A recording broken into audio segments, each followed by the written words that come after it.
Assalamualaikum hurmatli studentlar.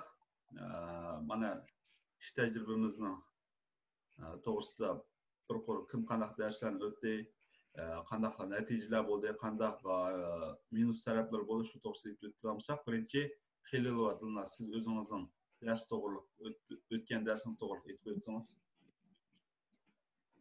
Ben o'zimning birinchi darsimni 6 klassda 10 hisob sentyabrning 10-i o'tdim. Divani lug'at turk dagi maqol tamsili mavzusida.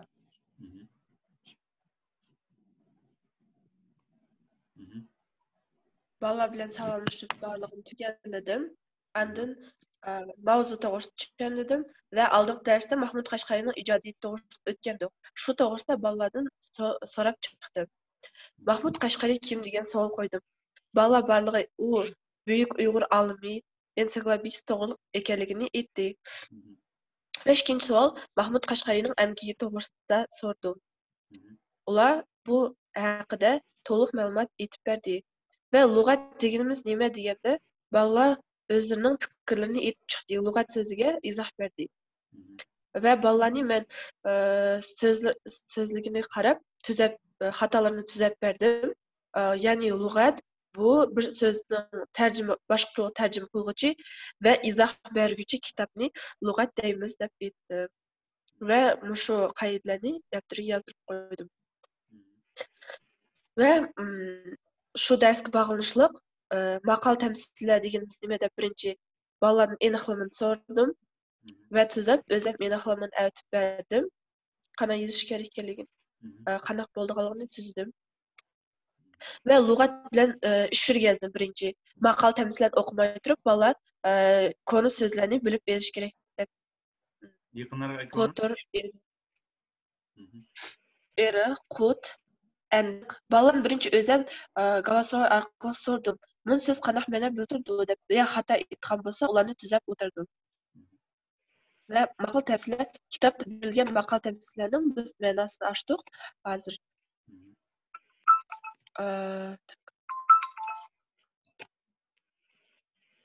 Kitap.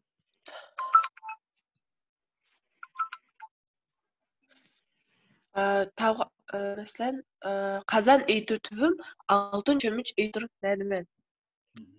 Balla barliq maqolaning o'zini qanday tushunganlik to'g'risida tushuntirib aytdi. Cho'nqir balla cho'nqir fikr yurgizalaydi ekan. Va shundaqla ularga shundoq topshirib berdim hozir.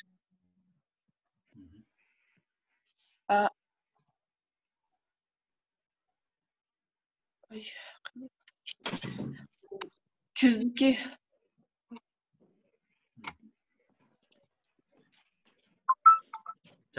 Chaqan so'zlaymiz ya, vaqt ozniniki. Chaqan qisqa so'zlaymiz. Kuzning qanaq kelishi yozdan ma'lum degan mavzuga, ya'ni bu yerda shu Divoni lug'ati turk berilgan maqolni balla o'zi qanaq tushundi, shuningga essa yozish topshirmasini berdim. Balla shundoq cho'nqur o'ylaydigan, masalan, kuzning qanaq kelishi yozdan ma'lum bo'ldi deydi. Yana bir ishning natijasi uning besh qanaq boshlangan bo'lsa, masalan, qanaq javobgarlik bilan qaragan bo'lsa, oxiri shundoq natijaga yetadi degan ma'noda ekanligini balla tushuntirib berdi, ichib berildi, yaxshi misollarni keltirdi. Masalan, ular sinfi bilan bir ochiq dars tayyorlik qildik deylik. Ularning orasida muallim masalan barlig'ini tekshirib, bir ball qilib qoldi deylik. U ball she'rni yodlamay kelibdi. Biroq muallim uni oxirigacha tekshirmagani uchun bilmadi ballar ishini. Va shu ochiq dars o'tilgan kuni shu ball she'r yodlanganlikdan ochiq darsning natijasi tuvan bo'lib qoldi. Balla to'liq degdek qatnashdi, biroq ikki o'quvchi qatnashmay qoldi. Keyin sabablarini aytdi va o'zining topshiriqlarini o'rlab avatdi. Va vaqtning qislig'i eski bo'ldi bu yerda. Va ballar ba'zi bir ballar set nachar bo'lganlikdan keyin ularning topshiriqlari kechga qoldi. Ikkinchi topshiriqni o'tib ketgan, birinchi topshiriqni avatdi. Shu kamchiliklar. Darsga yana nima qo'shgan bo'ladinglar?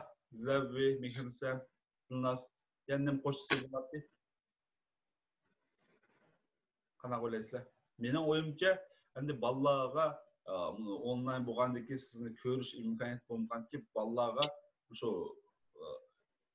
Mahmut Qashqari to'g'risida bir video rolik bo'lgan bo'lsa, video rolik shunday bir dastallardan e'lingan yoki bo'lmasa bir o'zingiz bir izoh bergidek bir nimalar bo'lgan bo'lsa, masalan, burun Mahmut Qashqarining shu nimasida o'zining dostonida utuk deyilganchu. Utuk degan bugungi qozoq tilida utuk va utuk deydi, dazmol. Biz asli Uyg'ur tilidagi so'zi utuk ekanligi u faqat qozoq tilida saqlanib qolgan to'g'risida bundan keyin bolalar utuk deysanglar yengilmaysizlar degan o'xshash bir yangi so'zni kirgiz chaqib shunaqa bir qiziqish paydo qilgansanlar texim yaxshi bo'ladi mening o'yimcha. Ya'ni kimning qanday o'y bor? Malim o'zim nima qilib ketsam, bu maqol tamsillar Divan lug'at turkdagi. Uning oldida men Mahmud Qashqariyning hayot ijodiyat darsini o'tgandim. Shu yerda men baliq video o'tdim va biz o'zimiz o'qib o'rgangan kitoblar bor, shulardan qiziq faktlarni baliq tushuntirib aytib berdim. Mahmud Qashqariyning institut to'g'risida tushuntirdim. Передний камер.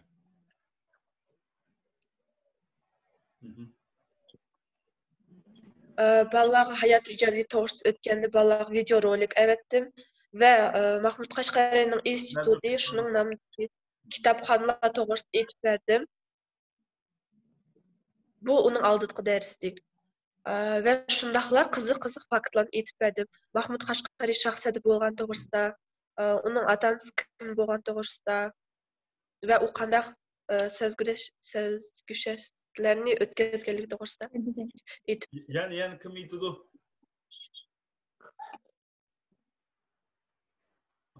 Qancha baho qo'ygan bo'lsa,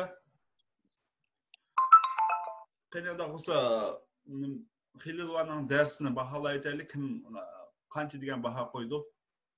Dilnaz, siz qancha qo'ysiz? Xililovaning darsi intan yaxshi o'tildi deb o'ylayman. Men 5 degan baho qo'yardim. Sizlar bu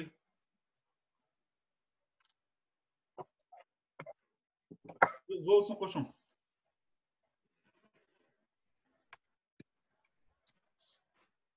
Siz qancha degan baho qo'ysiz? 4 degan. Nima? Mehrinsam? Mehrinsam, sizchi? Topshirmalari nihoyatda jo'q va tushunishli va qiziq bo'libdi. Berilgan topshirmalarcha, o'rinlatgan topshirmalar. Men Xililvan darsiga 5 degan baho qo'yatdim. Endi menimcha qiziq. Online ders Xililvanning izlanganligi bayqalib turdi, lekin Xililvanning darsiga bu nihoyatda oz, meni kelajakda texmi yaxshini o'qib o'rganib, Mahmud Qashqariyni biz singdirib tushunimiz kerak-ku, shu bu haqiqatan ulug' asarni yaratgan to'g'riliq, unda bundan 1000 yil burun bunda nima lug'at yozmak, nihoyatda hozirgi kunning o'zida shuncha sharoit yozganning o'zida unchalik yozayotgan odam oz. Bundan 1000 yil burun hech qanday bir qattiq sharoit bo'lmagan vaqtda bunda asarning nihoyatda bir ulug' asarlardan biri deb aytamiz. Shuning uchun buni ammalarga narsa yaxshi sindirishga tirishimiz kerak. Buni yaxshi Allohga faxrlanish bilan tilg'og'idek qilib sindirishimiz kerak. Menma har ritida bir 5 qo'yma, kelasi darslar texmi yaxshi o'tsin degan maqsadda. Kanada bo'lsa, sizlar bu siz darsingizni davom qilamiz, sizning darsingiz. Dastlabki darsingiz qaysi sinfda bo'ldi? Dastlabki darsim 5-A sinf bo'ldi. Diğer Çıntömür Badır'ın uykusu to'g'risida o'tdim. Maqsadiga badiiy asardagi personajlarning portreti va ish harakati orqali ularning obrazini ijish. Birinchi bala bilan men birinchi salomlashdim. Ular birinchi qator dars berayotgan keyin ular bilan tanishdim. Birinchi tugadim. Keyin sinfda biz hozir online ders o'tayotgan keyin yurakka shatqichan bir qurish mumkinchilik bo'lmaganligidan ular o'zlari to'g'ri daftarga qisqacha yozib o'tdi. Birinchi topshirmam partiyadan Çıntömür Badir bilan Chalq quyruq bir-biriga bo'lgan sodiqligi, to'g'ri jumlani tepib o'qiydi. Ular Manga daftarga yezib berdi. İkinci savolum nemişki maqtumsa o'z turmushim nazar bo'ldi va Chintemir Botirning qarg'u bo'lib kelishiga nima sabab bo'ldi degan birinchi topshirma boshqa savollardan turdi. Bala bir yerga ertalab o'zining o'y fikrini yozdi. Maqtum Chintemir bilan Chalquruqning bir-biriga bo'lgan do'stlik to'g'riliq yozdi. İkinci topshirma bu tunishish uchun topshirma bo'ldi. Bu yerda at erni qandi deganga degan maqolni tushunganda o'z o'y fikrini esib turdi yozsin deb dedim. Bu yerda ko'pincha bala at odamning do'sti, yana at er kishiga loyiq turli ko'plar bor-ku, ashtaxtab shundoq o'y fikrlarni yozdi. Uchinchi topshirmam bu yerda man sxema berdim. Tashlashdan keyingi jadval to'ldirildi. Cho'chak qahramonlari ular to'liq cho'chak fikr va o'zining fikrini aytdi. Chintemir to'g'riliq kitobda berilgan fikr va o'zining fikrini sherdagi personajlarning fikrlari va o'zining fikrlari to'g'riliq yozdi. To'rtinchi topshirma mening cho'chakdan olgan taassurotim mavzusida essay yozdi va qanday o'ziga foydali hislatlar oldi, ziyonli hislatlar shular to'g'riliq yozdi. Mening darsim shunaqa bo'ldi, birinchi darsim.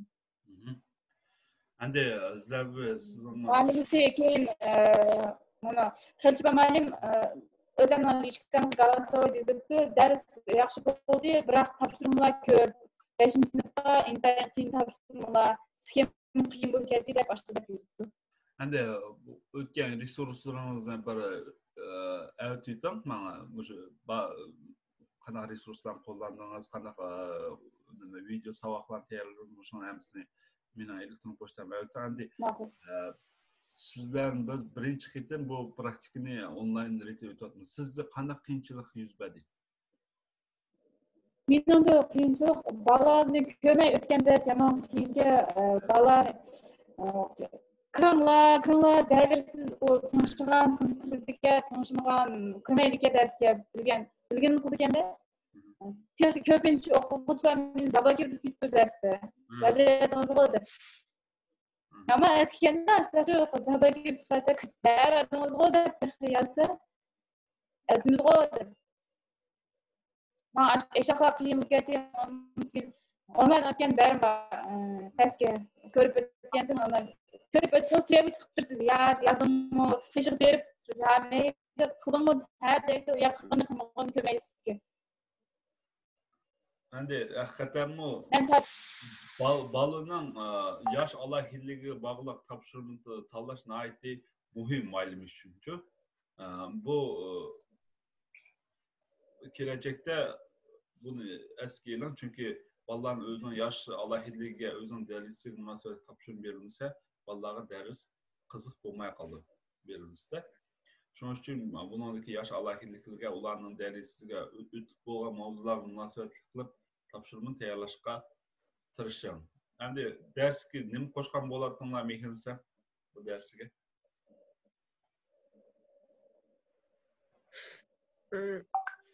Darsga qarindosh to'g'riliq bo'layotgan ekan, masalan, Mahmud Sulobin Chintemirning arsida bo'lgan munosabat, например, Arslanov ikkisining bir-biriga bo'lgan seg'inishni, например, qarindosh bir-birini eslaydi-ku, shu qarindosh to'g'riliq maqoldan sizlarni qo'shatdim. Yaxshi. O'sha bo'limga. Xeyirlisiz. Bu yerga bolalarga situatsiyalikcha savollarni qo'ysa bo'ladi. Kichik bola borki, bular qiziqadi. Например, sen mushtaq o'zingiz siz o'zingiz mushtaq joyday bo'lgan bo'lsa, qanday o'zingiz harakat qilasizlar debchi. Ha. Shunday savollar qo'shgan. Ashta situatsiyalik savollar bola qiziq bo'ldiki, именно shu 5-klasslarga kichik bolaga o'zlarining oydagi hammasini deb aytadi. Aşırı qiziq. Kichiklarda aytgan. Ochiq o'y fikr deysiz. Nihoyat yaxshi. Yana bo'lsa bir baholay aytaylik. Men masalan sizlar buning offline o'tgan vaqtimda, shtatli rejimda o'tgan vaqtimda darsning nihoyat mazmunli bo'lganiga ba'zi yerlarda bordi, qildiqaylar. Endi kelajakda şu endiki derslerin ait dep hatalı turda qıldı. Onunki bu tədbirdən keyin bu birinci ders bolğanlıqdan qiyinchilik bo'lib kelajakda yaxshi bo'lish uchun men bir 5 qo'ygan bo'lardim. Dilnaz. Ben Süleybi'nin dersi 4 qo'yatdim. Bu bende ders çok ma'lum talablar layık. Biroq ba'zi birlar kelibdi. Yosh alohidlikka qarab topshirman e'lon degan fikr. Siz yersa Shu. Siz qancha Ha, qo'ydingiz? men 4 degan baha. 4, 5. Qachanda 4 degan baho bo'ldi. Ham kelajakda texim yaxshi tirishdi. Yaqanda birinchi dars o texim. Bu yaxshi bo'ldi. Bo'lish birinchi dars. Nəhayət yaxşı qiyinada olsa, əndiki dərslərə tayyorlik qilaveringlar.